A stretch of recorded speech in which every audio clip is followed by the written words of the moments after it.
So good afternoon, everyone. I hope you're all well. As Carol says, I'm going to talk you through the fellowship funding opportunities that are available through the NIHR Academy. Hopefully the information that I share today will help you to navigate the different awards that we offer, because there are a great many, and hopefully help you to identify the most suitable awards that might be of interest to you to apply for. So just as a very brief overview, the NIHR, as you may very well be aware, is the nation's largest funder of health and care research, investing £1 billion per annum into research. And the NIHR Academy is one of the many elements that make up the NIHR. We're actually also based in Leeds, and our remit is to build research leaders and capacity, which we do by offering personalised funding awards. So when I say personalised, what I mean is that you can tailor the award to your needs, your aspirations, and your development. So depending on the award, they would cover things like some or all of your salary, bespoke training and development package, and where applicable, they might cover research costs as well. Typically, costs are also covered for things like conference attendance and research visits. So they really are a great opportunity to undertake the best available training and build fantastic networks in your research area. You do need a host organisation through which you're employed for the award, so while it is personal to you, there is a contractual agreement in place with a host organisation for the purposes of the award. So for example, that might be a university for your PhD or an NHS trust. I'm going to say this a lot today, so I do apologise, but please do check the guidance notes on our website for each scheme. They contain all the information you could possibly need to know about each of our awards, including things like eligibility and remit. Another thing to bear in mind is that as an academy, as an award holder, you'll become an NIHR Academy member.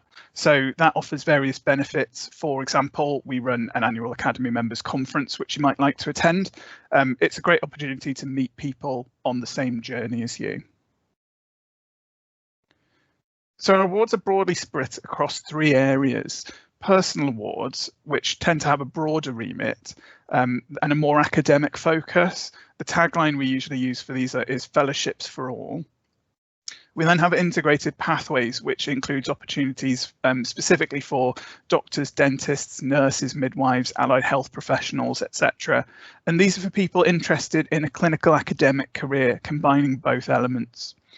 And then we have infrastructure. So these are awards that provide academic career support for individuals based in NIHR infrastructure, so BRCs, ARCs, etc., schools.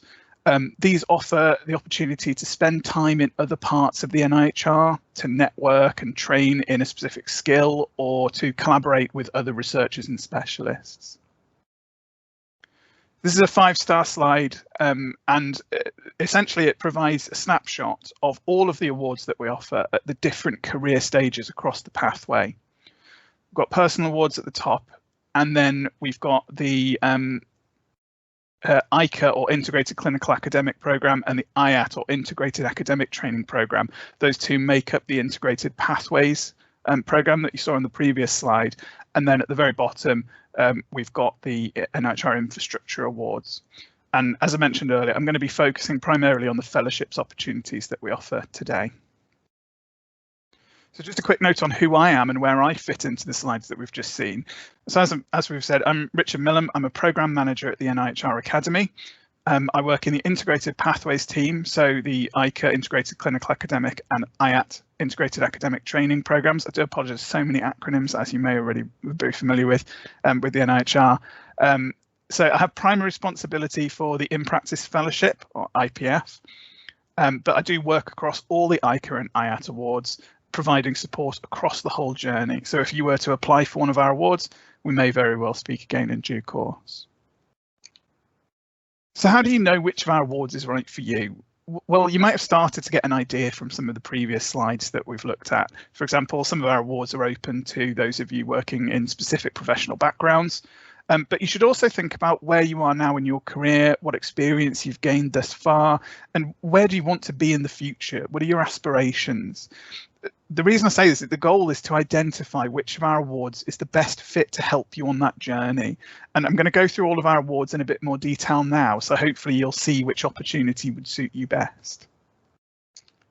And then just very briefly, something else to keep in mind as I talk about the different awards. Some of our awards offer charity partnerships, so there's joint funding here, and they're an opportunity to build relationships and a network with leading charities in your area of specialisation. I mentioned before, do check the guidance notes and website to see which partnerships are available within a given competition round and a given award, because it does vary year on year. So I'm going to talk about personal awards first, and I appreciate there's a lot of information on this slide, and there will be on those that follow as well. Please don't worry about absorbing everything. I'll make sure the slides are available to you after the fact so that you can freely access the information, and the session, of course, being recorded. And everything is, of course, on our website as well. Now, I did mention previously that personal awards have a broader remit, generally speaking, but the predoctoral fellowship, not so much. It's actually specifically aimed at research methodologists, so learning how to select, process and analyse data. So you might see people taking up this award from careers that include things like epidemiologists, statistician, data scientists, those sorts of things. And this is a research training award rather than a research award. So there's no research component, no research costs are covered here. Typically, this would be a year in duration, but there is flexibility around less than full-time working. And essentially, what you're looking to propose here is a bespoke training and development package with the ultimate goal of putting you in a position to make a competitive application for a PhD. And the funding is to cover those training costs and offer you protected salary, protected time by covering salary costs. So following on from the predoctoral fellowship, we then have the doctoral fellowship, which, as you might imagine, is the opportunity to undertake a PhD. Now, the doctoral fellowship really does have a broader remit, so applicants might come from other award schemes, they might have done a predoctoral fellowship, but of note from an NIHR Academy perspective, there are other pathways that link into personal awards here. So, for example, an academic clinical fellow from the IAP programme might then move on to do a doctoral fellowship before moving back on to doing a clinical lectureship under the IAP programme. I suppose the key point to take away here is that while, yes, all of our awards are incredibly competitive, this is even more competitive because there are a greater pool of people that will be applying for it. So in terms of the award itself, it's typically a 3-year in duration award. There's a research project included, so research costs would be covered under the remit of the award here as well. And perhaps something else to note, as this is a doctoral level award, there is actually an interview stage as part of the application process that doesn't exist as part of the predoctoral. So with the predoctoral award, for example, you would make an application that gets assessed by an expert selection committee who then make a recommendation for which award should be funded.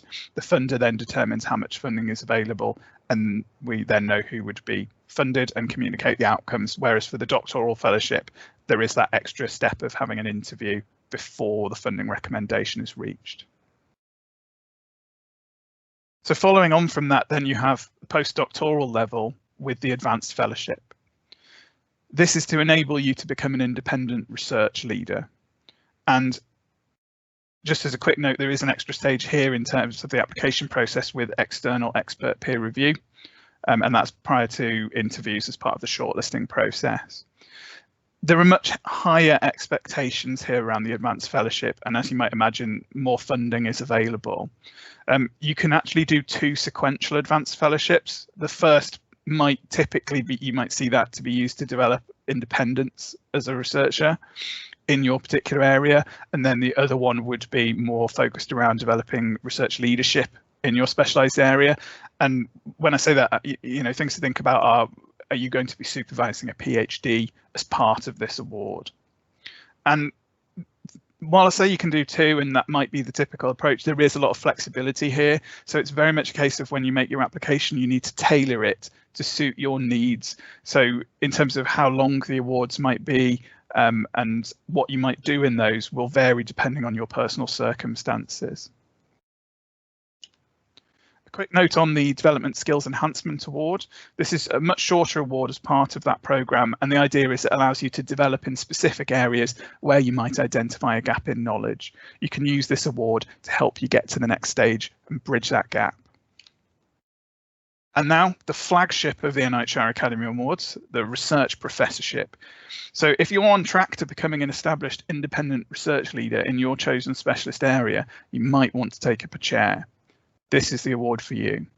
These are fixed 5-year awards, and they are for outstanding academics that want to work at a professorial level within a higher education institution. Now, before you can apply to these, so normally all of our awards, you would apply for them via our online awards system called ARAMS.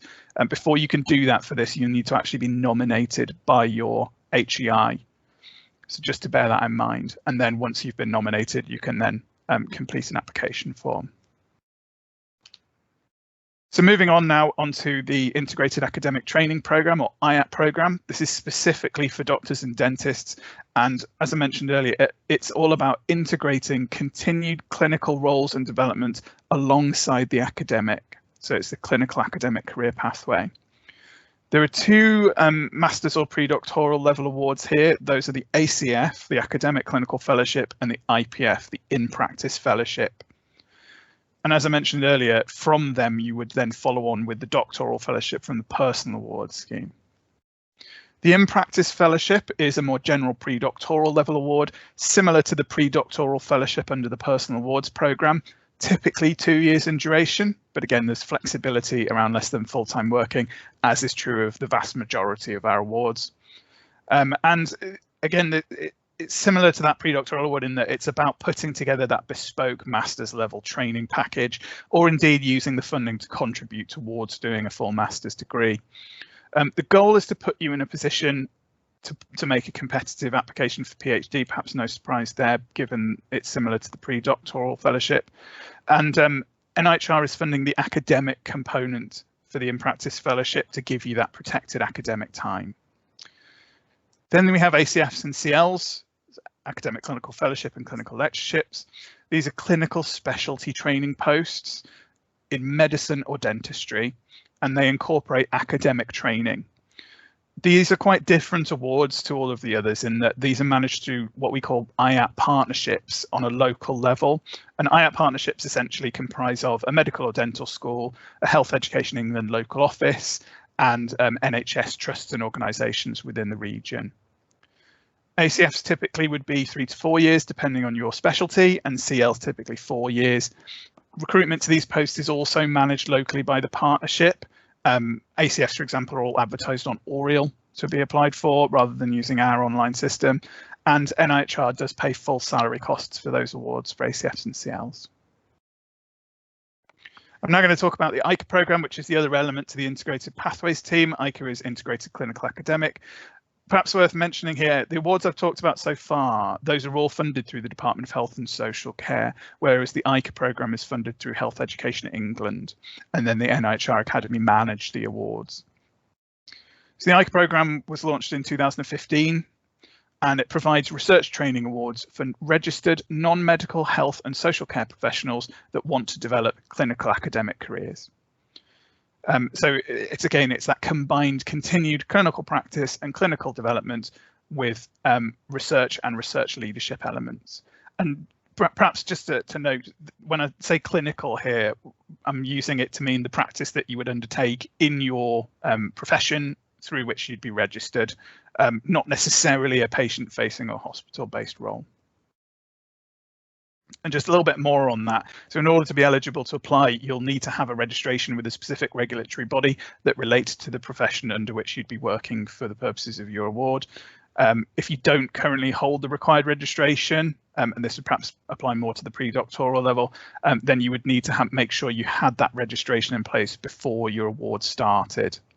And perhaps also just to mention here again, this perhaps more applies to the predoctoral level, but you need to have at least 1 year's experience of practice in the profession that you hold your registration in. Typically, that would be expected by the point of application. Now, there are a number of awards in this programme which cover the full career pathway, starting predoctoral through PhD up to senior clinical lectureship level, so similar to the personal awards programme. There are 2 new awards for 2021 as well. I won't go into great detail about those, but those are the local authority fellowships, but I will mention them. And I just wanted to touch on a couple of other elements that aren't listed here. So there's the NIHR internships, which are short duration awards for individuals that have little to no research experience that want to get a bit of a taster. And that's a taster of the academic, sorry. And then there's the NIHR Bridging Scheme, which is similar to the Development Skills Enhancement Award, where you perhaps you want to build on previous academic training, you've got a specific area looking to develop in, and you can use the NIHR Bridge to do that. And then finally, we've got the NIHR Mentorship Scheme, which offers individuals the opportunity to have a one-to-one clinical academic career mentor. It's generally only for people at the doctoral, postdoctoral level that hold an NIHR award. And the other thing just to say about all of those three is that they're all managed by Health Education England, so you might have to get in touch locally if you are interested in any of those. Details are, of course, available on our website. So to move specifically onto the awards now, we've got the PCAF and Predoctoral Clinical Academic Fellowship. Again, you'll perhaps notice some similarities here with the other predoctoral awards. You can use this to undertake master's level training or indeed a full master's, typically 1 to 2 years in duration, and the goal to put you in a position to make a competitive application for a PhD. There's also a bridge option that's been added to this scheme, and it's specifically to allow people that are almost at the doctoral level that perhaps don't need that same comprehensive master's level training package. They don't need to do a full master's, but they've identified a gap that they need to bridge in order to get them to that competitive PhD level place. And you can apply for the bridge instead, where there's slightly less funding. It's a shorter duration award, and that allows you to do that. Following on, no surprises here, we then have the doctoral level award, the Clinical Doctoral Research Fellowship, or the CDRF, if you want to undertake a PhD. So funding to contribute towards PhD tuition fees, salary, training costs, and funding to help cover research costs as well. Typically, as you might imagine, 3-year duration award, again, flexibility around less than full-time working. And as per the doctoral fellowship, because we're now at the doctoral level here, there is an interview stage to the application process. We then have the CL and SCL awards, which are postdoctoral. The CL is aimed at helping you gain independence as a postdoctoral researcher with elements of leadership, while the SCL, Senior Clinical Lectureship, is aimed at those of you that have already achieved a good degree of independence and are establishing yourself as a leader in your area of specialisation. CL typically 3 years, SCL typically 5 years. Again, flexibility around less than full-time working. Similar to the advanced fellowship really here, much higher expectations, more funding available, and we might expect to see you incorporate people you're going to lead into your application, supervision of PhD, for example. And again, similar to the advanced fellowship, there is an element of external expert peer review as part of these awards for the shortlisting process.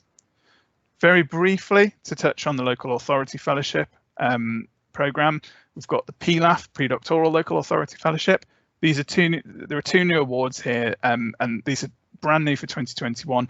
I won't, as I'm not going to go into any great detail here. You'll notice similar structure to the PCAF.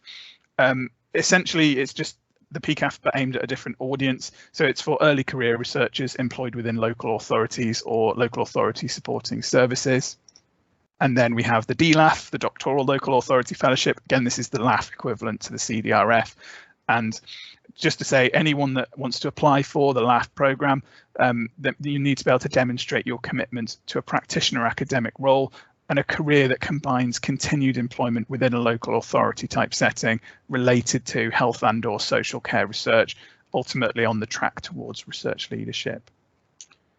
I'm not too short on time here, but I'd quite like to just very quickly talk a little bit about the application process. We've obviously talked about the different awards, but how do you actually apply for those awards? So I'll just cover that very briefly and perhaps offer a few top tips. So all applications are submitted via our online system, which I mentioned before is called ARAMS. You can register at any time for that, so you could do that now if you wanted, and highly recommend if you're interested in applying, get registered sooner rather than later. The NIHR Academy would then check applications for eligibility, and eligible applications are then reviewed by a selection committee of experts who would discuss all applications collectively. For pre-doctoral awards, the outcome of that meeting would be the funding recommendation, which goes to DHSC or HEE to determine the outcome. And then for the doctoral and postdoctoral awards, as I say, there's the interview stage, which typically consists of a 5-minute presentation, followed by 25 to 30 minutes of questions. And then for the postdoc awards, you've got the external expert peer review as well. Just a few top tips around making an application. So this slide might seem familiar. So now you've had a look at our awards, you might have an idea of how one of them might fit into your career pathway. So it's going back to when you want to make an application, you need to go back to this and sort of paint a picture, if you will, and think about where you are now. Where do you want to be in the future? What are your aspirations? And then what do you need to get there? And who do you need to work with to get there? And show the selection committee how the award fits into that journey. Just some really useful guidance here for those of you thinking about making an application. Please do read the information on our website. I've mentioned the guidance notes a few times. There's so much good info in there, everything you could possibly want to know, things that you'll need to include in your application. It's all there.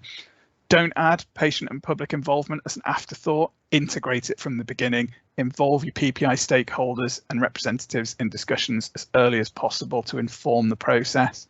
And we also have NIHR Learning for Involvement, which is a great resource for support with PPI. There's also the NIHR Research Design Service. So if your fellowship's got a research component or research project, get in touch with the Research Design Service. They'd be more than happy to support you. And just as with everything, just start as early as possible. There's a lot of work that needs to go into an application. There's a lot of people that need to be involved, a lot of stakeholders, your supervisors. They don't just need to be aware, but they need to contribute directly to the application. So make sure they're involved in discussions as early as possible so that they're aware of what's involved. And just a note to say, if at first you don't succeed, you can try again. Generally speaking, you can try one more time, unless you were deemed fundable, but there were insufficient funds, in which case you can usually keep trying. But the rules do vary from scheme to scheme, so do check the guidance notes before reapplying. And my last top tip, apologies for mentioning this so many times, but please do read the guidance notes. They're on our website, freely available. Everything you could possibly want to know about the award is included. There's also usually other bits and pieces on the website that you might find useful, things like the chair's brief, which outlines successes and lessons learned from previous rounds, details of who's on the selection committee, that sort of thing. So please do have a look at those. So to summarise, the NIHR Academy offers a range of awards across the career pathway and across the full gamut of health and care professions. Awards offer you protected time by providing funding, which allows you to undertake research and training in your area of specialisation on your career pathway towards becoming a research leader of the future. Thanks very much, everyone. Happy to answer any questions. Thank you very much, Richard, for that amazing presentation. A lot of information to take in there. And you're right, so many abbreviations. I didn't realise how many acronyms the NIHR use until you hear a presentation. Too many. So currently there aren't any questions in the chat at the moment, but I'm sure people will just be starting to put them in. Can I start? One of the questions I get asked quite often is like, do I have to start from the beginning? You know, if I don't have a PCAF, can I apply for a CDRF? I don't do my PhD with the NIHR. You know, is it okay to chop and change? Absolutely, absolutely fine. We would, encourage you to do what you think is best for yourselves. So you may have already done an award at the pre-doctoral level with another funding organisation, and you may have found that the doctoral fellowship is the perfect next step. That's absolutely fine. You'll need to mention it in your application just so that we can see your pathway to date. But there's no issues with doing that. And certainly, if you're already at a certain stage in your career, there's no need to worry about going back and starting with the PCAF. If you're in the ICA program, for example, just jump in at the stage you're ready to do, because your application won't be competitive if you don't.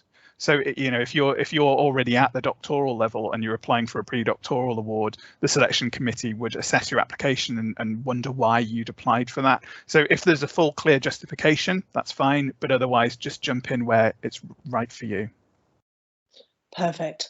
Lisa's got a question. and this is also one of my questions as well, is when will the local authority pilot be rolled out?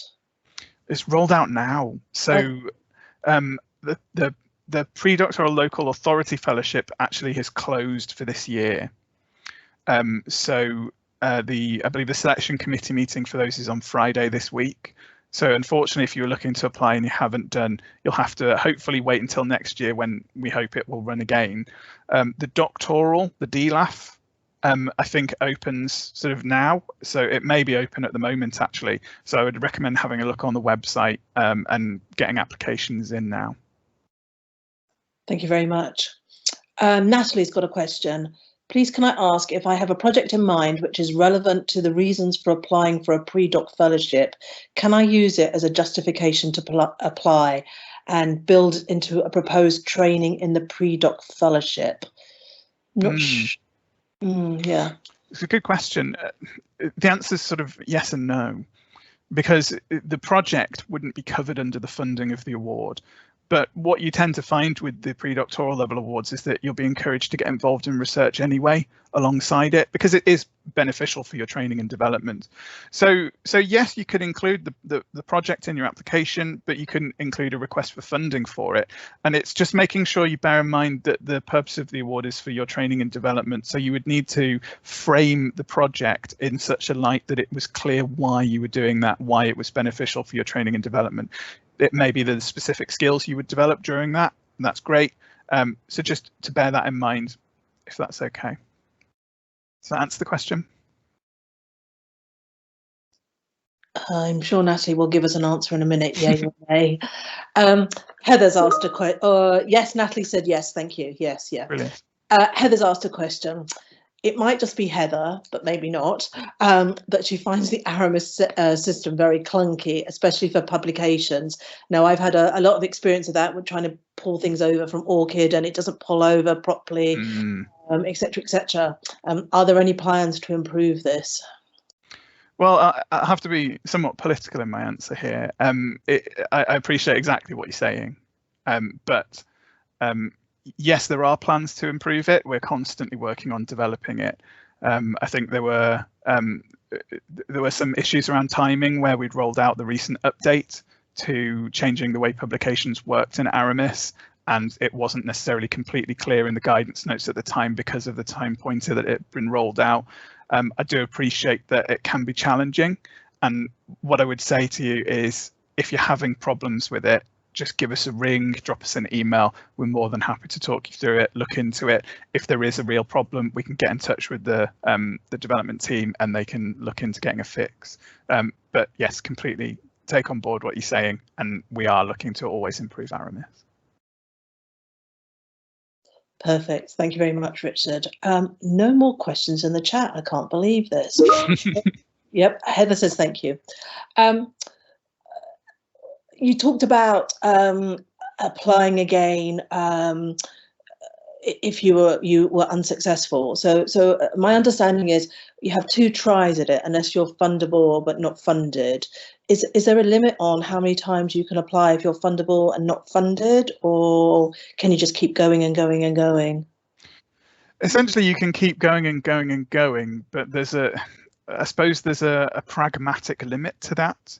And that's just in the terms of making a competitive application.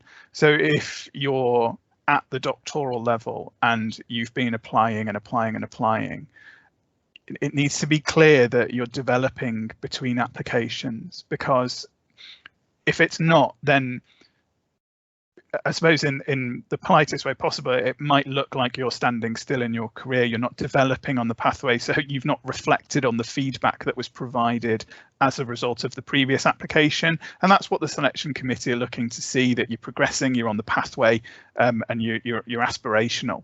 So yes, you can keep going, but at some point it may not reflect competitively in terms of your application. Thank you. Malenka's got a question. So I'm going to ask her question, then I'm going to put an additional question to, because there's another question I get asked a lot as well. So Malenka asks, how many first authorship publications should you have for an advanced fellowship? And then I'm going to add on to that, how many publications should you have for a PCAF and how many should you have for a CDRF as well? Fantastic question. There's no definitive answer to that question. I would suggest that you have a level of publication commensurate with the level of the award. So for a PCAF, for example, that you might not be expected to have any first author publications. If you do, fantastic. But once you start getting up to the advanced fellowship level, you would expect to see a lot more publication history. In terms of a finite number, I don't think there's any specification in terms of the guidance for the scheme. Obviously do read them and check, but it's just making sure that you have a number that makes your application competitive, because the world is getting more and more competitive in this space. People are publishing more, so speak to your supervisors, speak to your mentors, and see what they think is best. Perfect. And then Malenka's just got another question saying, again, about the advanced fellowship. Can you do the advanced fellowship part-time with a part-time NHS post? Well, my understanding is the answer is yes. I'm sort of going to cheat and say, please do check the guidance notes for full details in terms of what you can and can't do. There are obviously only so many hours in the week and you can only work 100% full-time equivalent. So make sure that you're balancing your time realistically. But as I understand it, most of our awards do offer the opportunity to take up the award part-time. So you can balance it as appropriate. But if you're overly ambitious and you try and take on too much, then it may not be realistic. So to just keep that in mind and make sure you balance your time accordingly. And I'm going to put a follow-up question with that. So my understanding about the advanced fellowship is that you get funding for, is it a 5-year period, and you can split it into, like, you self-declare, don't you, whether you're a novice researcher or whether you're an experienced researcher. So would you write an application to combine both of those elements into one application, or would you have to apply twice to kind of get bridged to get the whole of that 5-year funding? So my understanding is that you would apply separately and you would do 2 advanced fellowships. You might need to think about both elements before you apply for the first, so that you're sort of painting that picture. Obviously, things change over time as you develop and your plans might change slightly. But if you're painting that picture of your pathway, you're using this advanced fellowship on the pathway to the next one. So you'll need to have thought ahead. But yes, the applications would be separate. And can you have a gap between them? You don't have to do it consecutively, or?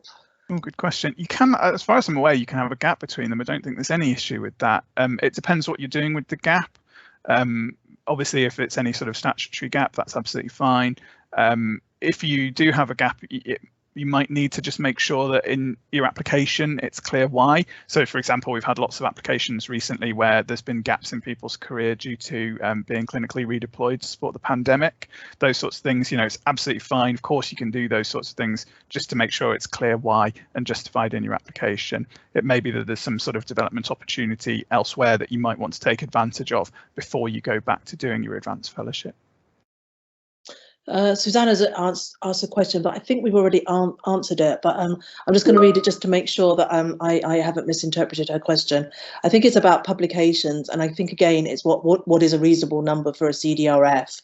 I know you can't give a definitive answer, but what would you say would be a competitive number?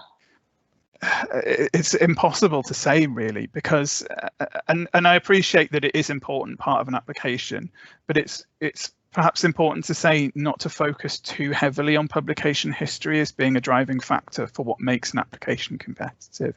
You really need to be able to show that you're on the right pathway and that you've worked towards that. And it doesn't have to necessarily be through publication in order to demonstrate that you're an aspirant clinical academic moving towards doing your doctoral level research. It can be other things that you've done that will demonstrate that. You can have really strong competitive applications with very limited publication records that are actually some of the the best applications we receive. So I can't give you a number. I apologize. I don't think it's. I don't want to mislead you with giving you a number either. I think it's really a case of putting your best foot forward with your application across the board. And I would say don't worry too much about the number of publications. It's perhaps, if anything, it's the quality and the relevance of the publications. So bear that in mind as well. Perfect. Susanna said, thank you for that. So we go from publications to grants now. So Kelly's asked, for the postdoctoral fellowship, for someone who's just finished their PhD, how much previous grant award experience would you typically see for a successful grant applicant? And I guess might be the same kind of answer as the publication question. Yeah, it really is. It varies very, very widely, because people come from quite different backgrounds. I mean, I appreciate that since the awards have become more established, we are seeing a more of a track record in terms of people that have been on a specific pathway. You know, maybe they've done a pre-doctoral fellowship, they might have gone to Wellcome and done a doctoral fellowship for their PhD, or they might have done one with us, and you know, you see that history of awards one after the other.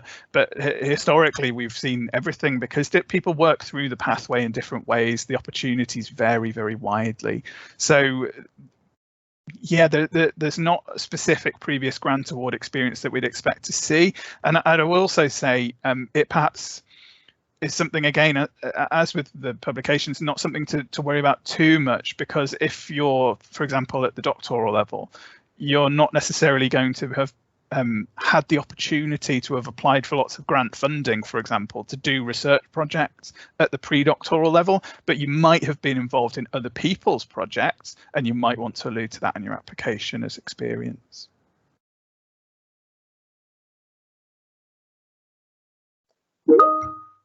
Kelly says, thank you. Just going back to that point you've just made about being involved with other people's research and not being on, you know, maybe not even being included in their publications, and you're definitely not leading that research. You know, if you were an experienced clinician who has been involved with lots of research that's happening within your trust, but you haven't actually been an instigator of that research, and you decided that you wanted to do a PhD, being involved with lots of other people's research, you may have 20-25 publications, but not yours. Is that an advantage? Is that a disadvantage? You know, is there a way of transitioning for like doing research delivery to actually then being the leader of your research? Wow, that's a fantastic question. I suppose it is and it isn't an advantage. It really comes down to how you frame it in the application.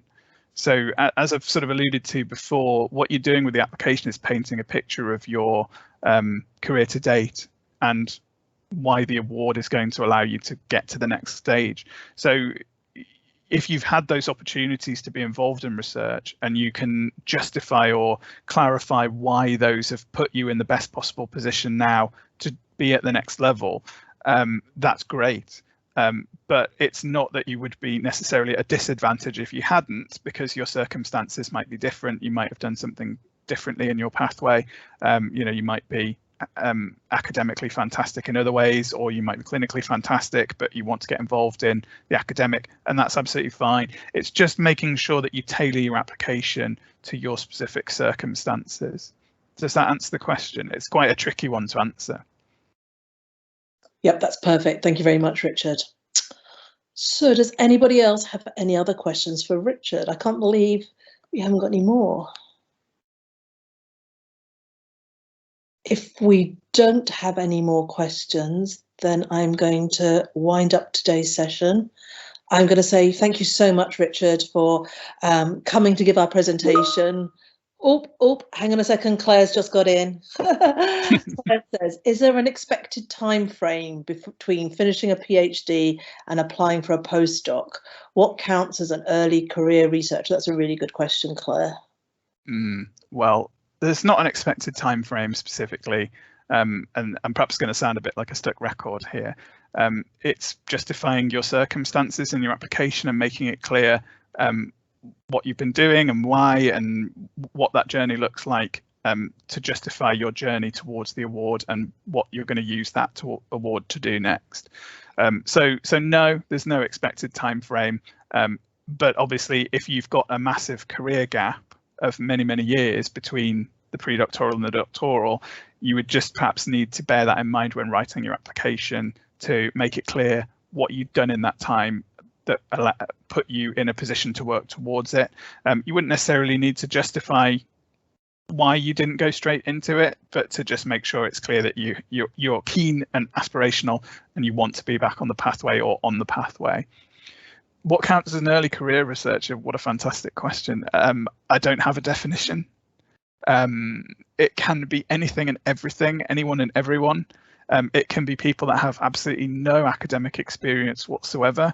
You know, you're very welcome to apply. I guess the challenge is that it's become such a competitive landscape now that people applying for the predoctoral awards do tend to have that academic background on some level, even if it's just a tiny bit. And that's why there's things like the NIHR internship program to give people a bit of a foot on the ladder, if you will. But yeah, anything, any backgrounds really. You know, if you've been working clinically and you just think research looks so interesting and appealing, fantastic, do apply. Perfect. Thank you very much.